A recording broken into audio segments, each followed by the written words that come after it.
Welcome to A Man's Perspective with Andres Garcia. Today, I'm going to be having a conversation with my very good friend Brian Rogie.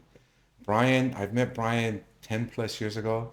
Brian has been so important to me in my development as a deputy sheriff, and more importantly, as a man. Brian has showed me things that I thought, man, I thought I knew.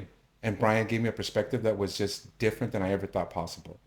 So, Brian, thank you so much for being here. No, I thank love you, my you. brother. Love you, Andy. And so we just have some questions I'm going to ask you. I'm just going to talk about them. Okay. All right? All right, Brian.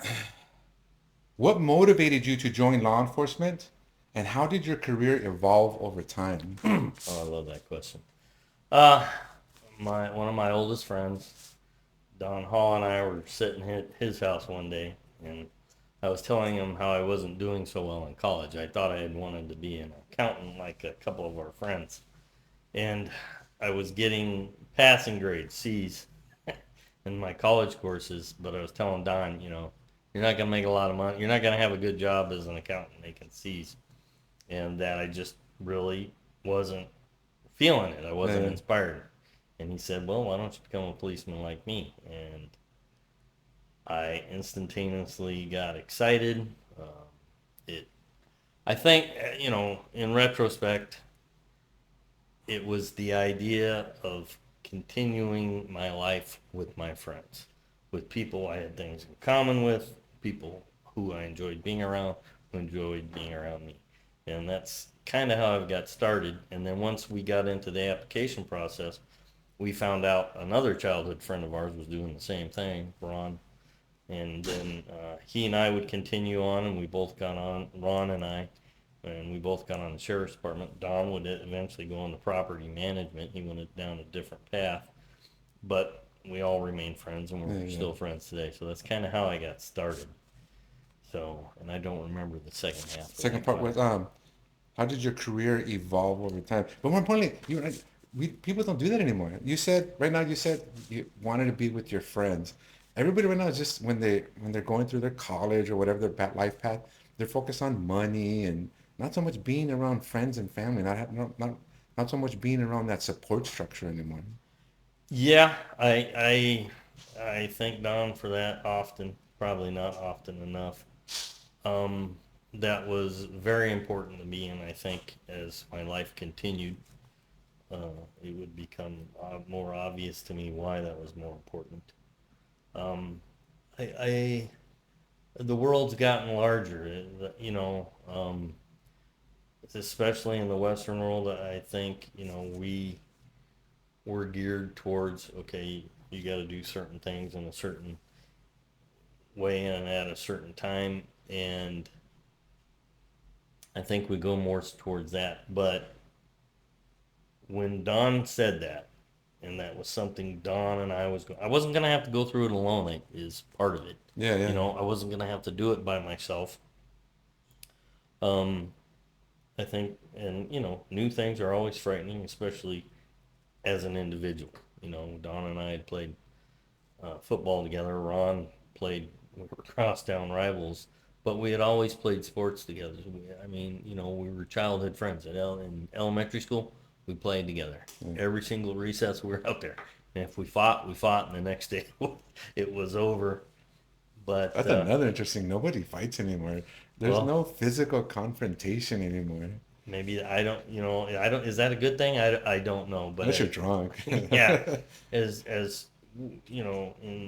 in childhood, we had a few fights, not many, but each one was, because I think I recall most of them. There weren't that many, but each one was a growing thing to a growth spurt. It was something that you learned in each one. So Yeah, yeah, me too. Growing up, my fights were, I would say a majority of the time were in defense of one of my friends. They were being bullied or picked on or got something taken from them, and I, uh, I just would go and challenge the person that was being their bully and you know, get in a fist fight, and then end up friends with them afterwards. yeah, yeah, Huh? that's true. Mine were a little bit different, but my older sister would do that for me. Oh, really? You I was kind of safe because Brian had an older sister and you didn't mess with Melissa. So. My sister, that reminds me of oh my God, my younger sister. She's passed on now. Well, my younger sister, she literally saved my life. I was like, yeah, from a gangster. I was like maybe 14, 14 or 15 years old. And growing up where I grew up, we were always fighting, you know. Yeah. So I was fighting this one gangster in the school that was near our home. And he tried doing his little gangbang stuff and whatever. And so okay, we're gonna fight. So we're gonna fight. And I don't think he knew how to fight because I just kept knocking him to the ground, knocking him to the ground, knocking him to the ground. I would hit him and he'd go to the ground. And one of the I think the third or fourth time he came up with a knife. He came with Yikes. yeah. Oh my God, dude. He came up with a knife. Started telling me I'm gonna kill you. Blah blah blah. This stuff, right? So I'm backing up. I'm like, holy shit, because I had never fought anyone with a knife. So I'm starting to back up. I have my hands up. I'm starting to back up. And out of the corner of my eye, I see my sister coming around the building, and my sister did not like stop or go, oh my God. She didn't. I just saw her walking, walking, walking. She walked up right to that little gangster. She grabbed the knife by the blade end, yanked it out of his hand, and then cracked him right in the mouth. Yeah. That was a She, brave woman. she hit him so hard, Brian. His eyes were going like this. Because I Yeah. could look at him on the ground and his eyes were like this. And she told him, if you ever threaten my brother again, I'm going to kick your ass. And we God walked bless away. her.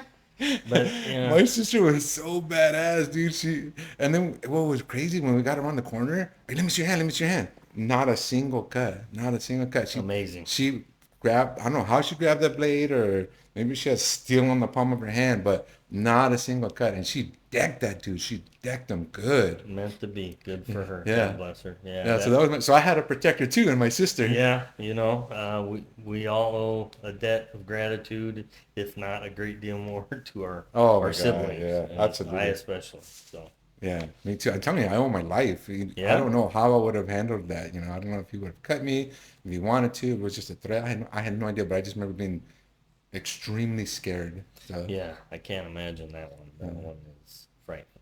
yeah. So ooh, Yeah. All right, let's move on to another question. How do you believe your gender influenced your experiences as a deputy sheriff?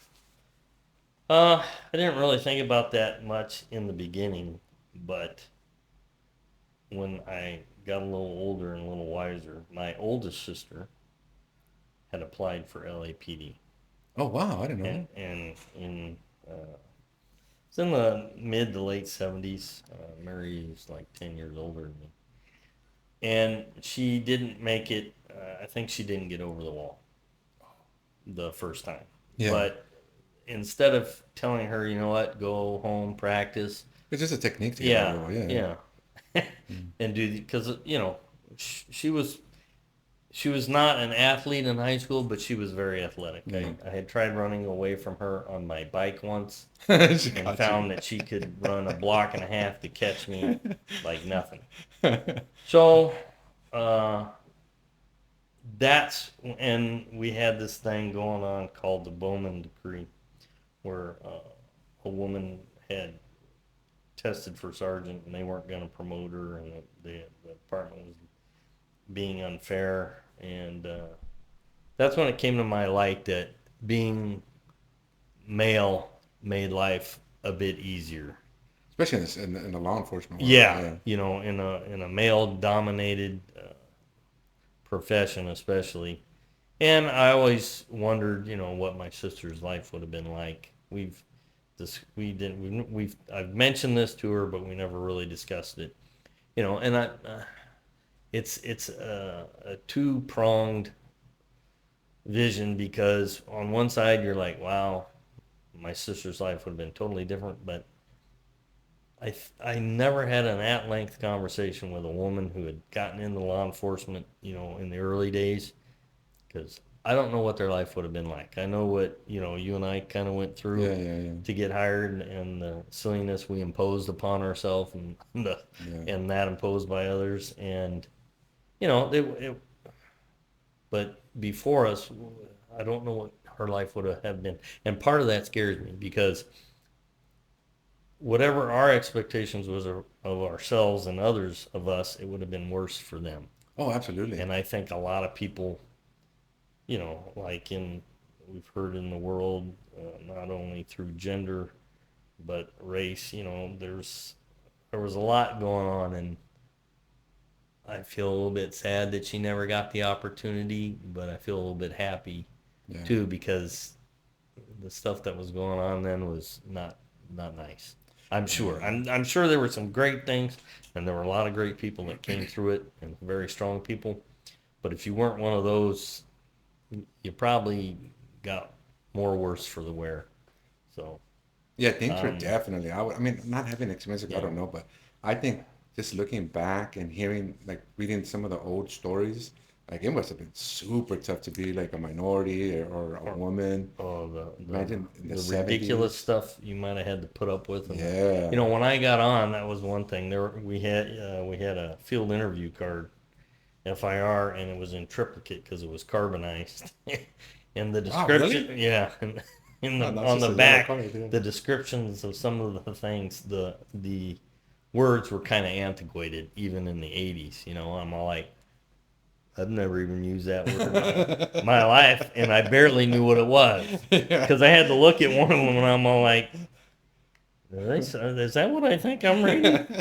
They And really want me to ask yeah, that? and well, you didn't even ask it. You was just in one of the Yeah, you checked it, observations: brown yeah. hair, black, brown eyes, whatever, and their ethnicity. You're checking it off, and you're like, Yeah. it's 1991. I'm in the field. I did ride-alongs in '89, which were different then.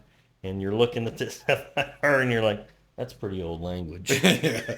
I remember, I don't know if this is true or not, but I remember an older, years ago when I first got hired, an older deputy telling me that when when they would put out broadcasts, like they would actually say like Negro, Negro man. That's the word on the card that I thought was Yeah. antiquated. Yeah, they did. And it's because it was still in the jargon on the department. I don't know what that word is, lexicon or whatever. It was nobody really used it, Yeah. but like on the broadcast sheet that you had, it was in there. They didn't update things. Yeah, And I didn't but believe him at first. I was like, nah, that's in not true. Yeah, 1991, that's nonsense, dude. they updated I think it was 91, the radio code book, because you Yeah. always got a new radio code book. It was still on the FIR, the old FIRs that were triplicate, but it wasn't in the broadcast book, the radio code book anymore. So yeah, there were a few of those. Most Wow, of us dude. did not use that word. By I heard the word, but like you said, it was from an older deputy Yeah. who had memorized the format, Yeah. and he's just going through the format. Yeah. And we didn't have PC back then, but people knew you don't use those words. Yeah, it's I never, crazy. coming from where I come from, I should have heard those words. I never heard those words. Yeah. You It's know, and crazy then to and then when you did, you're like, you're a kid, and you're like, what does that mean? You know what that means? Yeah, I know what that means. You know what that means? Yeah, I know what that means. When you both really didn't know yeah, yeah, anything, yeah, and yeah, and then you get there, and you're all grown up, and you're in this sophisticated job, and you're young, and you're like, yeah. is that Yeah. what I think You that want is? me, you You want me have to to say sit what? there and stare at it and go, I think that's what they're trying to tell me. You want me to say what? Who the hell says that? Yeah. So a different time, but being a male in law enforcement, it made life easier. Yeah, yeah, Um, especially in law enforcement. yeah, Yeah. I wish, and it's difficult for some people to say, but and until I became a teenager and I was athletic, I was doing sports. There's no way I was out doing my sisters. Yeah. And even when I was a young adult, you know, they could have been. They both probably should have been women in law enforcement, a police woman or something. Yeah. But they, it it's sad to me that Mary and nobody was around to tell her. You just wasn't in your mind, I suppose, for most of us. You know what? That was your first try. Keep going, yeah. Yeah. Who quits on their first try? Keep Yeah. going. Yeah, You well, know. I know guys that got disqualified 8 times before they got hired. Yeah. I always attributed it to like playing sports of any kind. The first year you go out, you stink. Yeah, oh, You yeah, play at totally. home with your friends, and then you're with all these other kids, and you find out you're not as good as you thought you were. Yeah. So I wish being a male, and all those things. It made my life easier, and I didn't think about it until I was in my late 20s when I remembered at a family meal we were all together, and my sister didn't bring it up. I just remembered Came to your mind. her. Yeah, it was the atmosphere, where we were at, what we were eating. I think brought that whole memory back, and I realized how easy I had it. Wow. Good, good. I think things have changed a lot. I'm grateful for all those changes. Yeah, there's Yeah. with change there, me too. Yeah, and that the only thing I don't like about change, which was everybody else doesn't like, is you got to get through the growing phase. Yeah. You don't get it right the first time. Yeah. Just like going over the wall, you don't Yeah. get it right the first time. Yeah. Oh yeah. Yeah. People, because I know guys that couldn't get over the one. I tell them there's a technique. You don't have to muscle your way over it. Yeah, well, that's the whole thing. You psych yourself out and you Yeah. forget how to just let yourself go. Yeah. When you were a kid, you didn't think about it. You Yeah. You just just did did it. it. Yeah. Yeah. Absolutely. Absolutely. Here's another question, Brian. Were there specific challenges you faced as a gay man in law enforcement, and how did you overcome them? Oh, you didn't. It was, just like in the military, you don't ask, you don't tell. And I can honestly say that there were people that had probably figured me out before I figured myself out, and that was true. Um, you just didn't really talk about it. You avoided the topic, and you get into law enforcement, at least I did, at an age where I didn't really, and I think maybe going back to one of those first questions, that was probably something else. Okay, I didn't know I was gay, but eventually I figured it out because I'm one of those rocket scientists. Yeah, like me. I'm a And chimpanzee. I think that's why I really gravitated towards it, because I knew there were going to be friends of mine there. Mm. There was going to be at least a perceived amount of safety. I wasn't out. I didn't know what I was yet or who I was.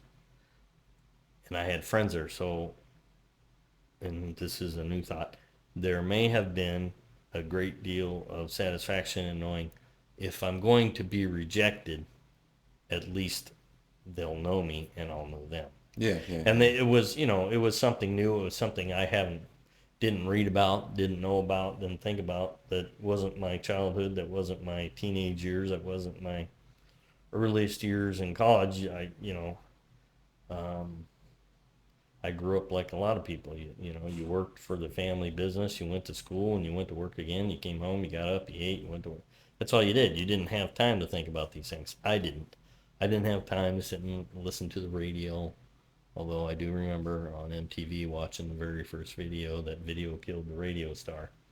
Oh, you saw the first Waiting one? for, oh yeah, I was up early. It was going off in New York at 6 o'clock in the morning, so Yeah, it's 3 o'clock here, and I'm waiting to go to work with my dad before school. yeah, yeah. So I had to, it was one of the few times my dad smoked. So he's in the kitchen in the house smoking. We did that back then. Wow, So that's I'm in the cool. living room flipping channels, What is and smoking, Brian? What is that? I don't know yeah, I what know, that is. What is in the that? house in an Yeah. airplane, right? And I see that. So, you know, I forgot where I was at, Andy. What was About waiting for MTV, the first Oh, one? and no, and being gay in law enforcement and putting that all together. I think that was part of me wanting to be a policeman with Don, wanting to be an accountant with my other friends. I wanted that maybe safety blanket, Yeah, that yeah, yeah. cushion. So it wasn't too bad. I mean, you know, ugh, So you were the long as stories I could tell, but you can't tell. People. It amazes me today and even myself. We're all not, you don't put that stuff out there. It's not comfortable. And dare I say, perhaps unsafe in a few places in the Western world. You go somewhere else, Oh yeah, not a yeah, yeah. great thing, Oh yeah, yeah. perhaps, or so I'm told. Imagine going to Saudi Arabia trying to say you did. Yeah. Well, yeah, No way. Yeah. I can't imagine how many people are going like, send me to America, I'll go Oh there, yeah. and you really know there's secondary motivations. But it was okay for me. There was a guy, I can't remember his name, but he would come back in the era where we first got into like community policing. We'll call it PC for lack of a better term because I'm Yeah. not that smart. He had gone to West Hollywood, ironically, and basically the guys gave him such a tough time that he decided he needed to go. So he left, and I believe he went to Santa Barbara PD, which is I tried getting in on Santa Barbara Oh, PD and did Sheriff's you? Department, but they hired all the football players from USC and UCLA that particular year. So I remember being told by the Santa Barbara Sheriff's Department Sarge up there that took our applications. Uh, he left, but I had a childhood friend who had gotten on the department shortly after I did, and she was one of those strong women. Mhm. Um, she, she fortunately, and we talked about this a few times, but it wasn't the hottest topic in our conversations, as you went through life, but it did come up, and she's like, she always knew who she was, and she really never had to say too much of anything, but she was always outspoken. She was always very strong. And she was a wonderful, um, what's that word I'm looking for? Role model, Mhm. because she was one of those strong, quiet. She wasn't very quiet, but that's the Yeah, I see. perception. Yeah. Uh, Diane was there. She knew who she was. She was less afraid, if unafraid at all. But even she defended herself. She defended the LGBTQ community if it became a topic. Mhm. And so by the time I figured myself out, I knew she was in my life. She was in the sheriff's department. She was in my world. And I had seen other people, and this is how smart I was. I'd see other people and go, you know what? I think he's homosexual or gay. But it never dawned on me at early on, this is how bright I was, that I was. Oh, so you were already in law enforcement, and you didn't. No, I didn't figure it out till I was 25. What, man? And I should have. There's a lot of confusing stories. That'll take a whole nother podcast, I tell you that. Wow. So, yeah, I think that's the way it was for a lot of us. Did you have any inclination, like growing up, or? N- no, I should have. I, I had thoughts, things I wanted to do, people I was liked and was attracted to, but I didn't understand that that's what it was. I thought I want him to be my friend. Oh, yeah, yeah. We're Okay, that makes friends. sense. Yeah. I really enjoy his friendship, and it never. I didn't. There was no sexual connotation in that thought or process, even though they may have mentioned it, someone else may have mentioned it. I didn't correlate it to my own life. I didn't. It didn't.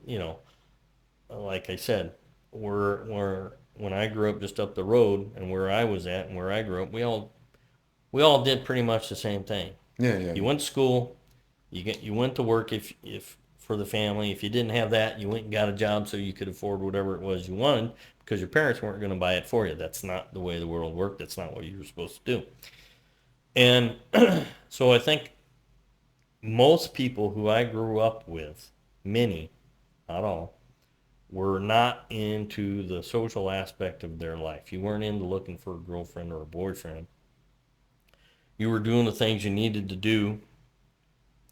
Play sports, be a child, go to high school, get an education, play sports, get a job, buy a car, pay for all those things. Most of us, if I look in retrospect, we really didn't start doing the social things until we were in our late teens or early 20s.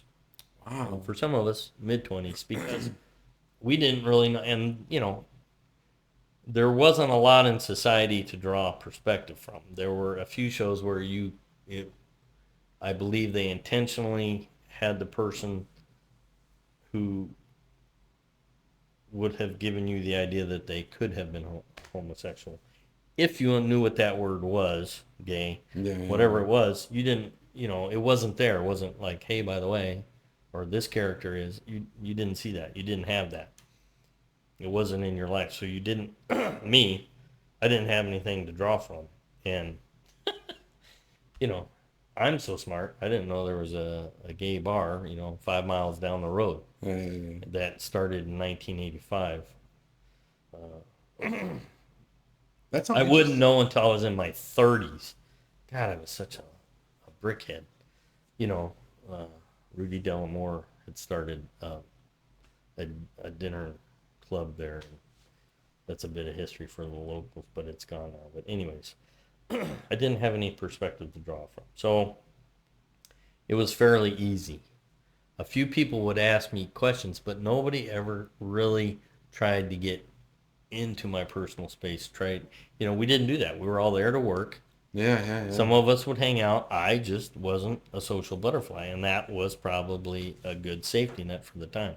Yeah. Uh, I did what was expected of me. I tried to do some of the social norms, and as I got older, if they were going to encroach upon my safety zone, which is a perceived thing for yourself, you just didn't do them.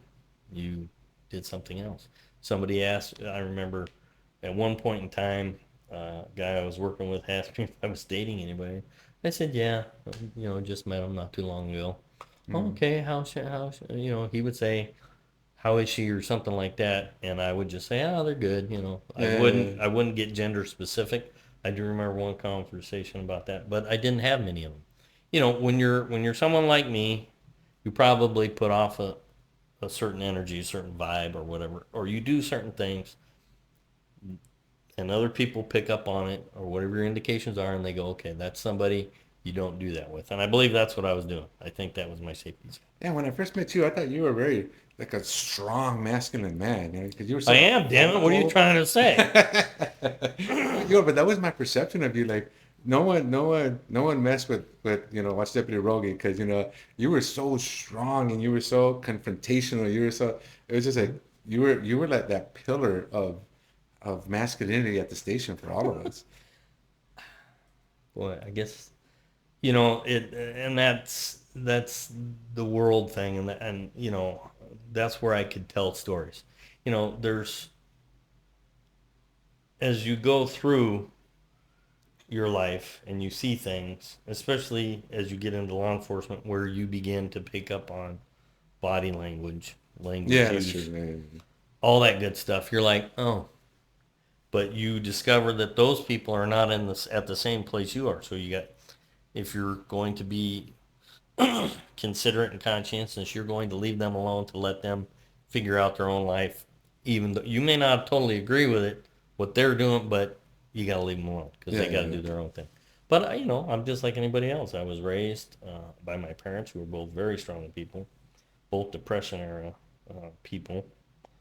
Um, Old, like, and we all say like any American or any old fashioned. I don't care what part of the world you go into, the parents are always tougher than the children. We never had it Oh my God, near as yeah, bad as they did. Not even yeah. Not even anything close. close. Not even close. Yeah, and they grew up, you know, the relationship you probably have with your children is different than the one that you had with your parents, Oh, and absolutely. and they the same. And Yeah. so it's a progression. So I grew up that way, and I did the things that everybody else did, and then you get on the sheriff's department, and it's a great department, was a great department, is a great department. um you become a little no nonsense. It's just the facts, and the fluff is for something else. That's not what we do. Yeah, yeah. um the fluff, if is needed, is for the details of whatever it is we're working on. But as far as people go, you know law enforcement just wanted the basics. Just give us the information we need so we can do our job, and that's what we're going to do because that's what we're supposed to do. And that was so that's the world I grew up in short. So I think that plays into who I am. My dad was a very strong person. My oldest brother is. My sisters most certainly are. My mother most definitely was a very Yeah. strong person.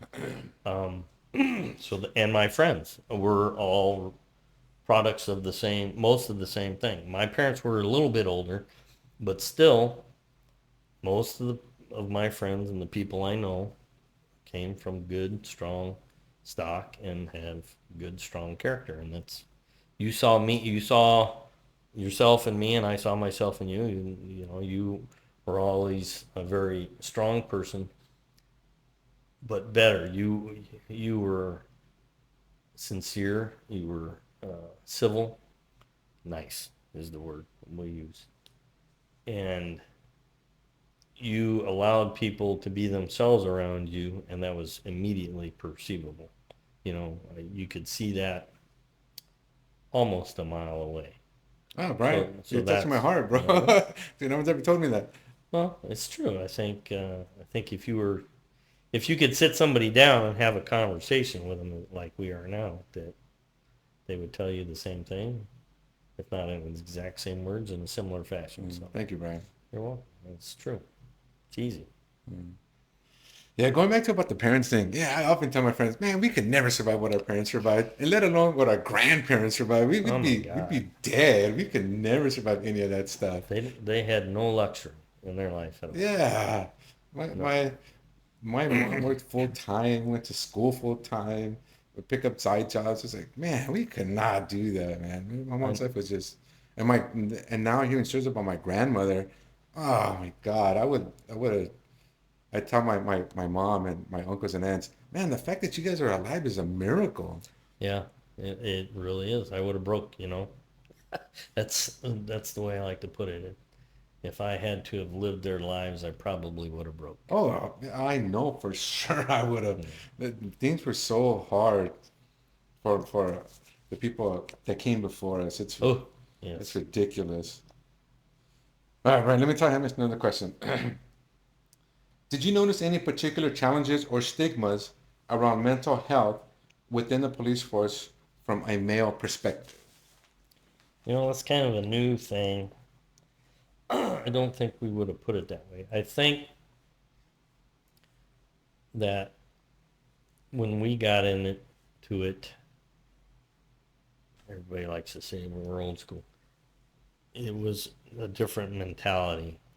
Uh, you were either strong or you broke, Yeah, right? yeah, So we didn't break. But as the realities of life set in and the difficulties, uh, relationships, child rearing, whatever anybody faces, when you get to such a place, and I don't, you know, I have seen people who had the strength to reach out for help, and we have seen those who did not. yeah. Oh, yeah. Absolutely. And those who Too many, did, too yeah, many, too many. too many. And those who did, well, you know, were always able to recover themselves, continue on in a better life, and most often be what we would call very successful. They were all successful Yeah, because they were able to carry on. Some, I remember a buddy I was working with, his, you know, we were in law enforcement. His dad had been in law enforcement. His father passed away in an accident.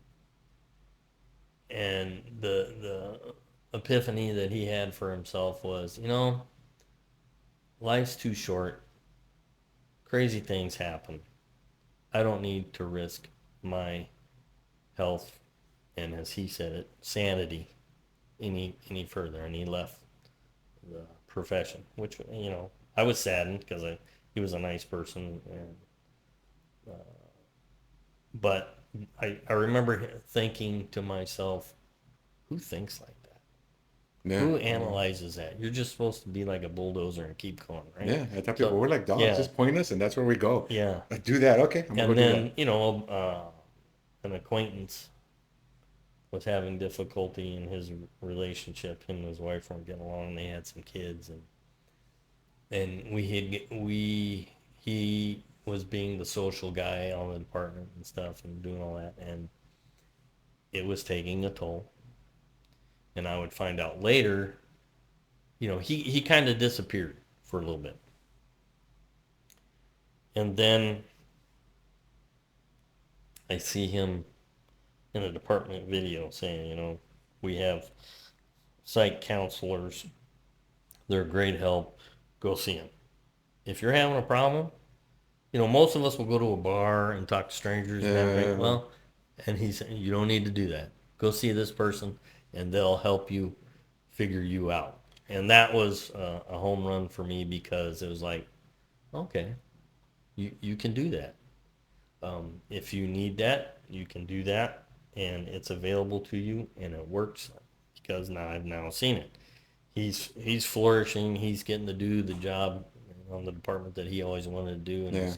his wife's happy, his kids are happy, he's happy. So it's a That's, win-win, right? that's one So of the things that I think has been so beneficial to us as in law enforcement.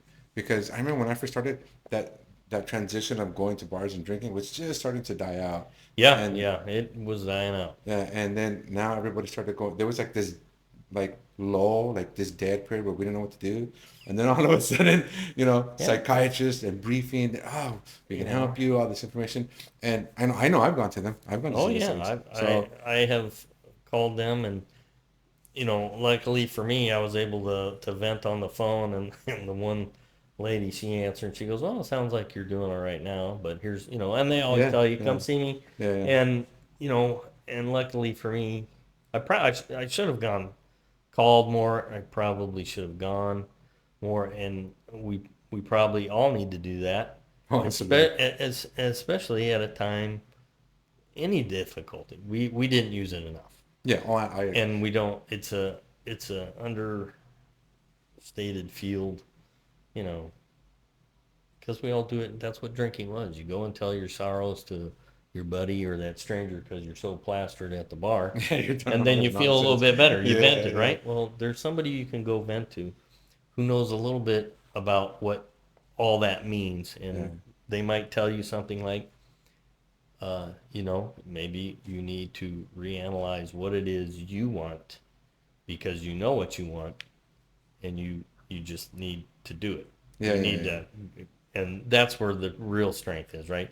Having the strength of character to make the changes in your life so you're not miserable and you're not making somebody else miserable. Oh, that's good. Having the So strength of character to make changes in your life. yeah, and that's basically what I got out of it. And then, you know, so we never, and then as far as the mental health, that's kind of where it is in law enforcement that, you know, if you got a problem, go talk to somebody. Yeah, We have that now. You don't, and then I know we all look at, for a good while, a lot of us just worked out more. You went and ran, yeah, you yeah. lifted weights, and that was, like what she had said, sounds like you're already doing something in your life. Well, keep doing that and maybe come see me and we can talk more and you can figure it out.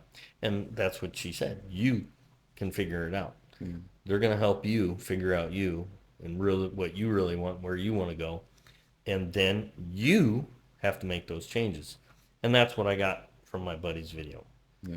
That's He made that's those changes. that's what I think because I appreciated the most that they would give me like go work out, go do this, go do that. Um, and after hearing that, like, well, yeah, like you just said, yeah, I'm kind of already doing that. It makes sense. But having been being told that, hey, you're doing the right thing by doing that, makes it for me at least made it better. Made it like, Absolutely. oh, okay, good. So I'm doing the right thing. Okay, Yeah, good. and it fortified your own position and made you realize you weren't such an idiot. But Oh, still, I know I'm an the, idiot. the So more, I'm a walking monkey. yeah, I So. know. The thing, was that it still came down to you. You had to Yeah, make those yeah, changes. And I think that's where the counseling comes in is they gently walk you through that process. And some of us, are lucky enough to have seen others and some of our people that we know, which made it even more, even stronger message was, I did this. And this is somebody that you were acquainted with, that you knew, that you viewed as a great person. And he's telling you, go do these things if you need them. So you You picked up the phone, you went into the office, and and getting to talk to some of those doctors and counselors, whatever we want to call them, they're down, and that's the thing, they're down to earth. Yeah. They're the perception of uh, mental health is, I guess, the word we use. Uh, it's a thing. You do have a mental health. If your mind is healthy, then you're healthy. If it's not, you're not, and that parlays into every aspect of your life. Yeah. If you're Yeah. thinking wrong, you're Yeah. wrong. Yeah. Fix your thinking, and that's what they do. And I'm glad they're there. If they had Me been too. I'm there, so grateful. Just getting to talk to somebody, you yeah, know. I saw it. I had an incident in my teenage years in high school where I saw the negative side of mental health issues. An acquaintance, a friend of mine, he had a serious problem. He was diagnosed. The meds he was taking made him a walking zombie, and you saw that because he tried to live his life the way that he was told he needed to live it, and it wasn't working for him, and he decided he didn't want to live that way. So early on, I had a strong message about if you have a problem, you go seek help. And I don't think Mike got all the help that he needed, I guess. You know, um, Perhaps his situation was so overwhelming, maybe he knew better, I don't know. But I had an inkling of mental health issues long before I got out of the department. And then when I saw it there, I was glad they were there. You know, uh, Yeah. Yeah. Sometimes it takes 5 minutes, sometimes it takes 5 years. Who cares? They're there, and Just talk to somebody. That's what I would yeah, say. Just you know, talk to somebody. that's Better a trained professional that knows how to guide you and push you towards certain things. yeah, That's the best way. But just talk to somebody. Talk to your brothers. Talk to somebody. Let them know. Cause yeah. It would have made my life a little easier had I got, being gay and everything. I'm sure it would have been nice if I could have gone and felt safe enough to go talk to them. I mean, they were there, but they weren't there. yeah, yeah. And if they were there for the general purposes, which I don't believe they were at that time I got on, I was unaware of it. So So there was like this dead period I felt yeah, where we didn't have like we're just left to our own devices. We know we didn't want to drink, because that just led to a lot of bad stuff. yeah, Yeah, but there's this dead period where yeah. and now all of a sudden not them bam in every briefing on every computer on every there's the I forget what it's called the people that the mental health people We're and figuring it out. yeah, yeah. Well, Brian, I have to cut. I know we can talk for hours, and we have, but I have to Apparently, cut this short because AI says that it's our human time, our attention span is very limited. So, it's part of but that mental health thing, isn't it? yeah, absolutely. Okay, it's nice. But thank you so much for coming out here, Brian. Yeah, anything for you, Andy. Let me know. My brother, I love you. Same. Uh, well, thank you so much for watching A Man's Perspective. I hope you've enjoyed this conversation. I hope to can have more conversations with my good friend Brian. And as usual, if there's a question or a piece of advice you're looking for, well, leave it in the comments, and either I will address it or my someone I'm talking to will address it, or we'll address it together. So please leave a comment, and if you need anything, or any advice, I should say, we'll do our best to give you that advice. And if again, hit the thumbs up button and the like button. Well, it's the same thing, right? Thumbs up and like button, same Yeah. thing. Yeah, hit the like button and subscribe. Thank you.